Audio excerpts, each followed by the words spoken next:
देश के प्रतिष्ठित कॉर्पोरेट घरानों में से एक शपूरजी पलूंजी ग्रुप की है ये कंपनी। इंफ्रास्ट्रक्चर, इंजीनियरिंग और कंस्ट्रक्शन से जुड़ा हुआ कारोबार करती है। अलग अलग 5 वर्टिकल्स है कंपनी के, और दुनिया भर में कंपनी कारोबार करती है। 30 से ज़्यादा देशों में अपने प्रोजेक्ट्स पूरे कर चुकी है। और जो हमारे पास जून 2024 के आंकड़े हैं उसके मुताबिक 56,000 करोड़ से ज़्यादा के करीबन करीबन 80 प्रोजेक्ट कंपनी पूरे कर चुकी है। इशू की मैं जानकारी दूँ, कल ये इशू खुलने वाला है और बंद होगा 29 अक्टूबर को। इशू का जो प्राइस बैंड है 440 से 463 रुपये रखा गया है। और इशू की जो साइज़ है उसमें फ्रेश इशू है 1250 करोड़ का, 4180 करोड़ का ऑफर फॉर सेल है। टोटल मिलाकर 5430 करोड़ का ये इशू है। और इशू के बाद जो कंपनी का मार्केट कैप होगा इशू प्राइस पर, हायर बैंड पर, लगभग 17,000 करोड़ रुपए का। आइए मैं आपकी मुलाकात करवाता हूँ 2 खास मेहमानों से जो हमारे साथ इस वक्त स्टूडियो में है। कंपनी के executive vice chairman Subramanian Krishnamurthy sir हैं हमारे साथ। कंपनी के बोर्ड में है वो, आप वाइस चेयरमैन है, होल टाइम डायरेक्टर है।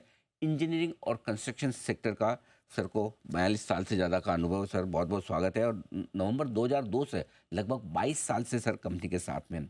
दूसरे खास मेहमान हैं रमेश कुमार झा साहब, जो कंपनी के CFO हैं। फरवरी 2006 से आप भी साथ हैं कंपनी से के, और मैनेजमेंट और फाइनेंस स्पेस का आपको 25 साल से ज़्यादा लंबा गहरा अनुभव है। आप दोनों का बहुत बहुत स्वागत है। कृष्णमूर्ति सर, वैसे तो हम सब जानते हैं आपकी कंपनी के बारे में, एफकॉन्स के बारे में, फिर भी हमारे दर्शकों की जानकारी के लिए बताएं सर, एग्जैक्टली क्या करती है आपकी कंपनी, बिजनेस मॉडल क्या है? Afcons is a pure play EPC infrastructure company working both in India and outside India. We focus on the infrastructure markets. We have ports and harbors as one of our verticals. Metro works as another vertical. Okay. Underground and hydro projects as another vertical. We are in oil and gas, and we are in surface transport. Other than factories and buildings, we are in virtually every sector of infrastructure construction. Okay. We work abroad. 30% of our revenue comes from overseas markets. We have worked in 30 countries, and we are reputed for our track delivery, and we are considered as a knowledge enterprise both in India and outside India. Absolutely. And बिल्कुल। that's it, sir. तो sir मतलब infrastructure से जुड़ा हुआ, construction से जुड़ा हुआ कोई काम ऐसा नहीं जो आपकी कंपनी नहीं कर सकती, लेकिन आपकी कंपनी के नाम पे कई सारे बहुत प्रेस्टिजियस प्रोजेक्ट है जो आपने बनाए। जरा बताएं सर 3-4 ऐसे प्रोजेक्ट जो वाकई में जिन पर आप कह सकते हैं कि हमने बहुत ही कमाल का काम किया है। Chenab bridge, world's tallest rail जो ब्रिज, कश्मीर में बना है। कश्मीर में है, हमारा कंपनी बनवाया। This is such a special project that world's tallest rail bridge इसको बोलते हैं। एंड ब्लास्ट लोड भी होने से भी ये ब्रिज विथस्टैंड करते हैं, एंड सिस्मिक जोन में बैठा है। ऐसा प्रोजेक्ट पहला टाइम वर्ल्ड में हुआ है। और अतल टनल हिमालय में हम लोग किया है at an altitude of 3000 metres. उस अल्टीट्यूड में वर्ल्ड्स लॉन्गेस्ट टनल है। ये रोहतांग के पास है? रोहतांग पास, उसका रोहतांग पास बोलते हैं। And Calcutta metro only under water tunnel in India has been done by Afcons. और MG सेतु बोल के पटना में और एक ब्रिज किया है। पहला टाइम एक कंक्रीट सुपर स्ट्रक्चर को रिप्लेस करके स्टील डेक बना के पहला टाइम ऐसा इंडिया में हुआ है। और ये 3-4 एग्जाम्पल्स मैं बता सकता हूँ आपके ये 3-4 प्रोजेक्ट में। हाँ, ये जो दिख रहा है ना चेनाब वाला, सर मेरी दिल से ख्वाहिश है एक बार मुझे, है ना, उसमें मुझे भी ट्रैवल तो करना है ट्रेन में, है ना। अमेजिंग, मतलब वर्ल्ड का हाईएस्ट ऊंचाई पर जो है, सबसे ज़्यादा ऊंचाई पर ये ब्रिज बना है। आइए रमेश झा साहब को भी कार्यक्रम में शामिल करते हैं। सर जो इशू है आपका 4180 करोड़ का, जो आपके एग्जिस्टिंग इन्वेस्टर्स हैं वो ऑफर फॉर सेल कर रहे हैं, बताएं सर वो कौन है और सेल करने की वजह क्या है? और दूसरा जो फ्रेश IPO है आपका 1250 करोड़ का, उसका इस्तेमाल कैसे करने वाले हैं? ये जो टोटल IPO का साइज़ है 5430 करोड़ का। हम लोगों ने ये जो IPO है ट्विन ऑब्जेक्टिव से किया था। एक तो कंपनी को ग्रोथ के लिए कैपिटल चाहिए था, जहाँ पे हम लोग 1250 करोड़ कंपनी में लेके आ रहे हैं। और 4180 करोड़ का जो ऑफर फॉर सेल है, ये हमारी एक प्रमोटर की एक एंटिटी है गोस्वामी इंफ्राटेक, जो ये सेल कर रहे हैं, ऑफर फॉर सेल कर रहे हैं। ये पैसा वो लोग अपना डेट रीपेमेंट में यूज़ करने वाले हैं। और 1250 करोड़ में से करीब 600 करोड़ हम लोग हमारा डेट रीपेमेंट करने वाले हैं। 320 करोड़ हम लोग अपने वर्किंग कैपिटल के लिए यूज़ करने वाले हैं। 80 करोड़ का हम लोग नया कैपिटल इक्विपमेंट परचेज करने वाले हैं। और करीब 250 करोड़ जो है वो जनरल कॉर्पोरेट पर्पज़ के लिए हम लोग यूज़ करने वाले हैं। ओके, कृष्णमूर्ति सर, अभी ऑर्डर बुक कितनी है आपकी कंपनी के पास में, जो पेंडिंग ऑर्डर्स है, और अगले एक साल में ब्रॉडली मुझे अंदाजा दे कितने ऑर्डर्स उसमें से आप एग्जीक्यूट करेंगे? एंडिंग जून हमारा ऑर्डर बुक है रफली 31,000 करोड़ है। ओके। और उसके बाद 5,000 crore firm orders and 10,000 crore L1 भी हो चुका है ओके। कंपनी का। 30,000 अभी है ऑलरेडी, 30,000 अभी है, और 5,000 आप 5,000 प्लस 10,000 15,000 का L1 plus firm orders firm orders. जून के बाद हो चुका है कंपनी का ऑर्डर्स ओके, है। सो इफेक्टिवली 45,000 करोड़ और आप कह सकते हैं, राइट? हमारा normally book to bill turnover ratio 3 में चलता है, 2.5 to 3.5 में चलता है। Okay So that would convert it to turnover on that ratio. Okay, आप कुछ ऐड करना चाहते हैं सर? मैं ये कहना चाह रहा था कि जो हमने साल का शुरुआत किया था करीब 31,000 करोड़ का ऑर्डर बुक था, और इस साल में जहाँ पे भी हम लोग L1 है उसको इंक्लूड करके हमने 19,000 करोड़ से ज़्यादा का ऑर्डर बुक ऐड किया है। सो कंपनी काफ़ी स्ट्रॉन्ग ऑर्डर बुक पे आज की तारीख पे बैठी हुई है। एंड ये जो नया पैसा कंपनी में आएगा, इससे कंपनी का बैलेंस शीट काफ़ी स्ट्रांग हो जाएगा। सो हम लोग बहुत ही मतलब एक अच्छे समय से गुजरने वाले हैं। Of course, I mean undoubtedly. Sir, margins पे जहाँ साहब आपसे राय लेना चाहता हूँ, बिकॉज पिछले 3 साल से मैं देख रहा हूँ कंटिन्यूस आपका मार्जिन इंप्रूवमेंट है। 9.5% से 11.5% आप पार कर चुके, 2% इंप्रूवमेंट। क्या आपको लगता है कि रीजनेबल मार्जिन से एक्सपेक्ट करना ठीक है कंपनी से, और या क्या इसमें भी स्कोप है और इम्प्रूवमेंट का?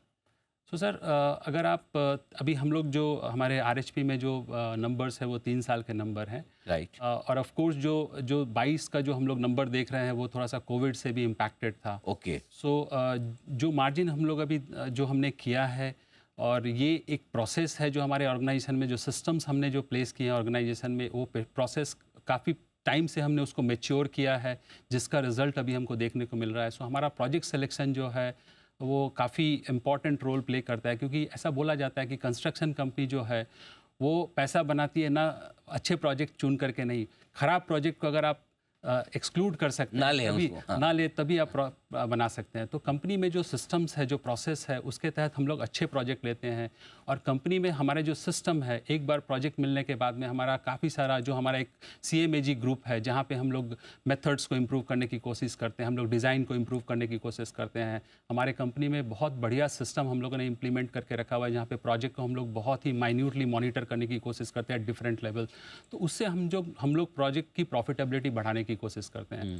तो आई थिंक जो मार्जिन अभी हमने अचीव किया है, और जो क्वालिटी ऑर्डर बुक है अभी हमारे पास में, आई थिंक हम लोग कोशिश करेंगे कि ऐसा मार्जिन हम लोग मेंटेन कर सकें। एब्सोल्युटली। कृष्णमूर्ति सर, आपने कुछ 4-5 प्रोजेक्ट्स के नाम बताए जो आपने बड़े प्रेस्टिजियस प्रोजेक्ट्स जो आपने बनाए, और कौन से ऐसे प्रेस्टिजियस प्रोजेक्ट्स हैं जिस पर कंपनी काम कर रही है, या आपको वो मिल चुके हैं जिन पर आप काम करने वाले हैं? अभी है हाई स्पीड रेल का एक प्रोजेक्ट चल रहा है, 21 किलोमीटर टनल है, उसमें 7 किलोमीटर सी बेड का नीचे है। Oh, it's called the subsea tunnel, and India में पहला सबसी टनल। ये कहाँ बना रहे हैं सर? ये महाराष्ट्र में है, शिलपाटा और ताना का बीच में है। अच्छा, ओके वो एक बहुत प्रेस्टिजियस प्रोजेक्ट है कंपनी का। ओके। और दूसरा, हम लोग मालदीव्स में 4 आइलैंड्स को कनेक्ट कर रहे हैं, और स्ट्रैटेजिक प्रोजेक्ट है इंडिया और मालदीव गवर्नमेंट का ये प्रोजेक्ट। ये एक बहुत वो बड़ा, भी टनल से वो आपको? ब्रिजेस अक्रॉस द सी, अच्छा, अक्रॉस द सी है, 4 आइलैंड को हम लोग कनेक्ट कर रहे हैं। ओके। वो एक बहुत इंपॉर्टेंट प्रोजेक्ट है। लाइबेरिया में पूरा iron ore beneficiation project ArcelorMittal group के लिए हम लोग बना रहे हैं। और दिल्ली मेट्रो में 2-3 प्रोजेक्ट्स बना रहे हैं। गुजरात में एक GCPTL बोल के रिलायंस ग्रुप का प्रोजेक्ट है। ओके। ये सम ऑफ द इम्पोर्टेंट प्रोजेक्ट्स हम कर रहे हैं अभी। तो जैसा मुझे ऐसा लगता है कि आप ज़्यादा कोशिश फोकस ऐसा करते हैं कि जो बड़े कॉम्प्लिकेटेड प्रोजेक्ट्स हैं जिनको बनाने में मुश्किल हो, वहीं पर बिड करके लिए जाए, जो आसानी से हर किसी के बस की बात नहीं। ऐसा ये स्ट्रेटेजी है? ये हमारी एक कोशिश यही रहती है, क्योंकि क्या है कि ये कंपनी जो है वो इंजीनियरिंग साइड पे बहुत ही स्ट्रांग कंपनी है। तो हमारी कैपेबिलिटी जो है इंजीनियरिंग साइड पे बहुत ही ऊंची है। और क्या होता है कि जो run of the mill projects रहते हैं वहाँ पे बहुत सारे लोग आ जाते हैं, और वहाँ पे कंपटीशन ज़्यादा रहता है। तो हम लोग कोशिश ऐसा करते हैं कि हम लोग कॉम्प्लेक्स प्रोजेक्ट आइडेंटिफाई करें, one of its kind challenging project, जहाँ पे हम अपना इंजीनियरिंग कैपेबिलिटी को ला करके जो कस्टमर्स हैं, जो हमारे काउंटर पार्टी हैं, उनको हम लोग वैल्यू डिलीवर करें, and at the same time हमारे जो स्टेक होल्डर्स हैं उनके लिए भी हम वैल्यू क्रिएट करें। लेकिन सर, वो तो फिर ऐसे टिपिकल मुश्किल वाले प्रोजेक्ट तो गिनती में कम होते हैं, राइट? जहाँ आपको शायद मार्जिन्स बढ़िया मिलेंगे, नाम भी बहुत अच्छा होगा, लेकिन टॉप लाइन थोड़ी कम होती होगी फिर, अगर आप यही दूसरे प्रोजेक्ट्स में बाकी इंफ्रा कंपनी की तरह जाएं तो आप बहुत बड़ा कर सकते हैं।